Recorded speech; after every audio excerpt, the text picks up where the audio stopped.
Hello,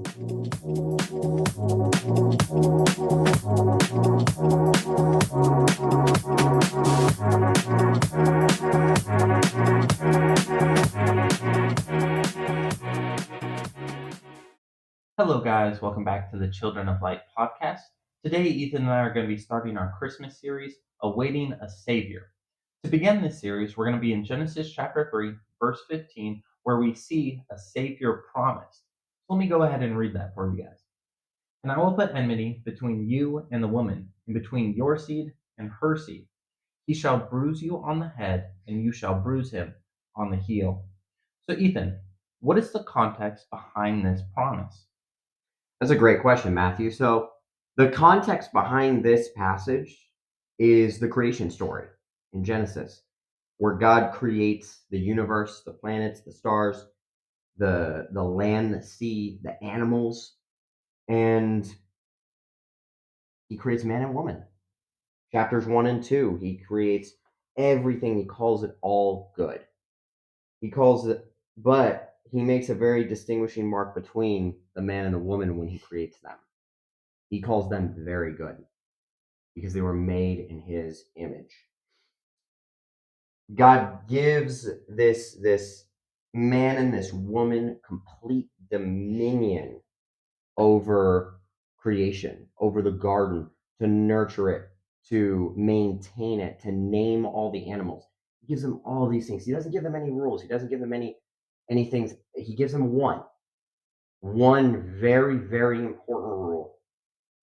And it's as simple as this: do not eat from the tree of the knowledge of good and evil. One simple command. When we were all kids, if ever our parents told us to do something, what did we do? We would say, "Oh, I'm going to do that because they just told me not to." That is exactly the selfishness that we see happens right in sin's consequences in chapter 3 of Genesis. Satan uses that, knowing that this man and woman are not God themselves. He uses that to his plan as an opportunity to lead mankind into sin. When God discovers what occurs here that Satan did to the man and to the woman in the garden about the tree, it changes the course of history. It changes everything drastically for the worse. God gives all three of them curses.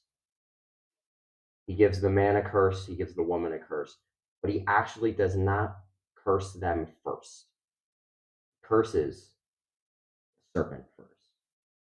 He curses the devil, Satan, the crafty serpent that deceived Eve, and that Adam was with her when it happened.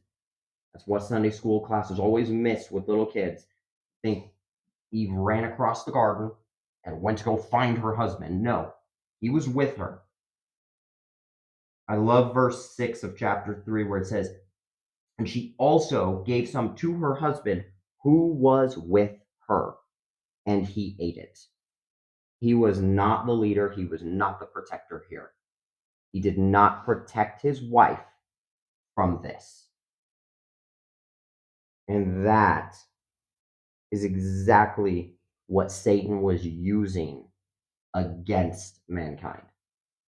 He was using anything possible, any selfishness, any disobedience that he could to expose, disobey God in this one rule that he gave them. And she gave in and ate, and Adam did not protect her in it. But again, we're not going to be looking at the two of their curses.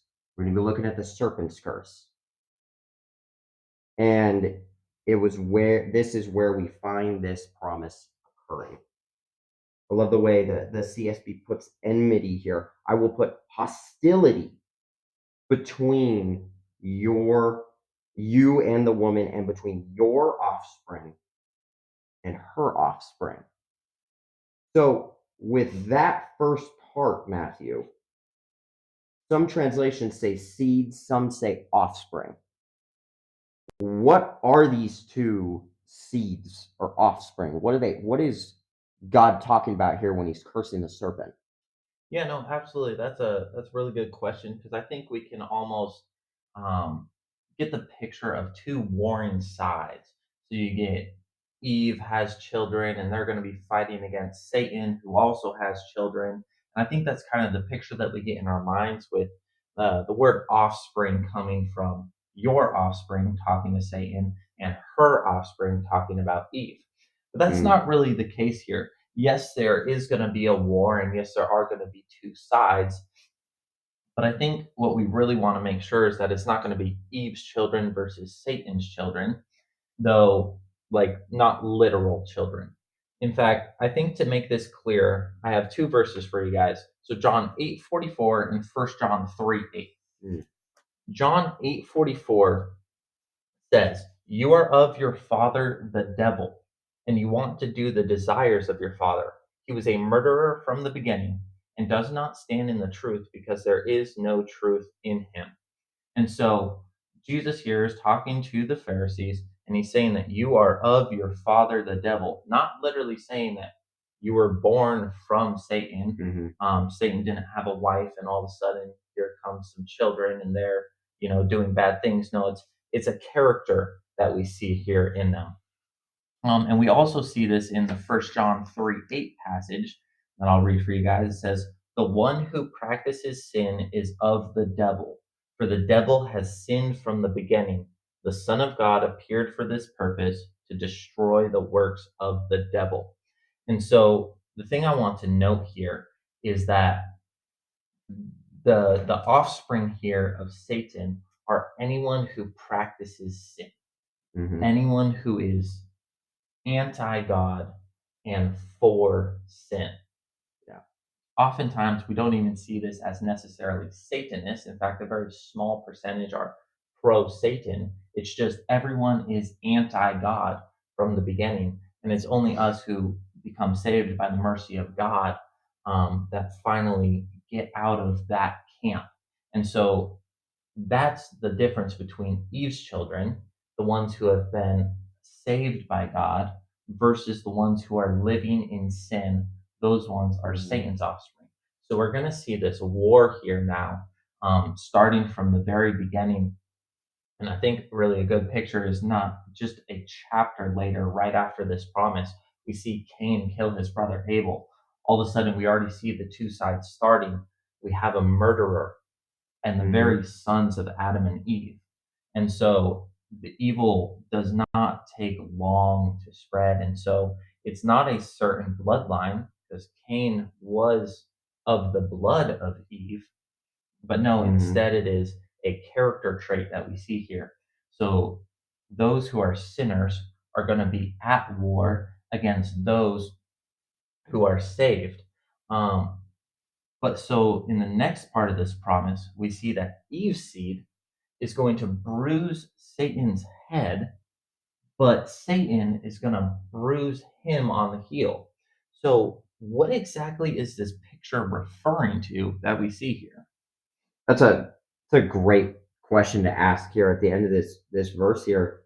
So we see at the second half of this verse is this description, like what Matthew was just saying, between these two sides, these two differing sides, these two warring sides.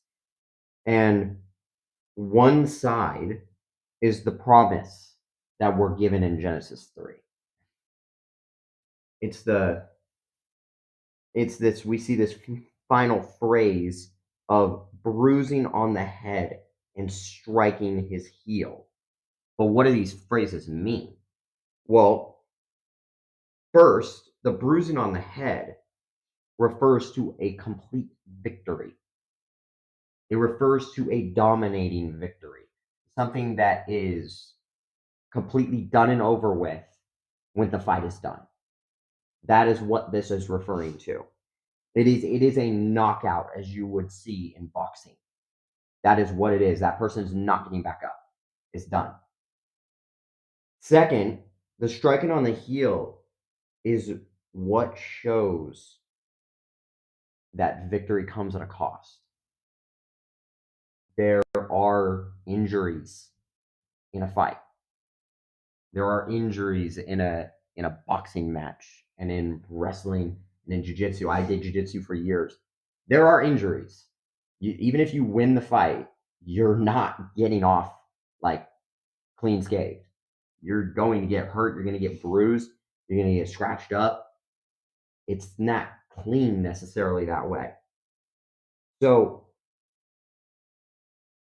that striking on the heel is an injury still, even though it's on the winning side.